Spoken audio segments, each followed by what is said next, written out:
નાવ અહીંયા સુધી જોયું ને 16 નંબર વિક્રમાદિત્યની રાજધાની ક્યાં આવેલી હતી? તો ઉજ્જૈનમાં આવેલી હતી. પછી નંબર 17 ઉજ્જૈનમાં સૌથી વિખ્યાત સ્થળ કયું છે? ઉજ્જૈનમાં સૌથી વિખ્યાત સ્થળ કયું છે? મહાકાલનું મંદિર. આપણે મહાકાલના દર્શન કરવા માટે આપણે ક્યાં જવાનું હોય? ઉજ્જૈન. ત્યાં એમની મંદિરમાં મહાકાલનું મંદિર બહુ ફેમસ છે.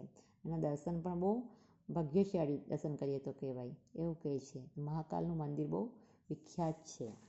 પછી નંબર 18 શ્રી કૃષ્ણના ગુરુનું નામ શું હતું? સાંદીપની. શ્રી કૃષ્ણના ગુરુનું નામ શું હતું? સાંદીપની. પછી સાંદીપની ઋષિનો આશ્રમ ક્યાં આવેલો છે?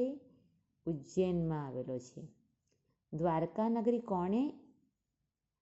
કોણે વસાવી હતી? દ્વારકા નગરી કોણે વસાવી હતી? શ્રી કૃષ્ણે વસાવી હતી. બરાબર ને?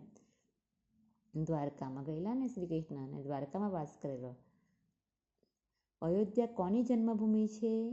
તો રામની. અયોધ્યા કોની જન્મભૂમિ? કોનો જન્મ થયો હતો અયોધ્યામાં? તો Ram.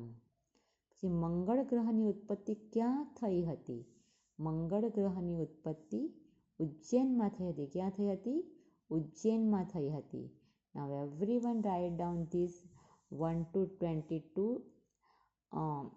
MCQ in your notebook. આ બધા તમારે જે બતાવ્યા છે ને મેં તમને આપણી 7 પવિત્ર નગરીઓ તેમાં 1 to આ પેજના બધા પ્લસ આ પેજના બધા અને આ પેજના એટલે 1 to 22 થશે. 1 to 22 MCQ એટલે કે ઓપ્શન વાળા MCQ હે ને એ તમારી નોટબુકમાં લખવાના છે.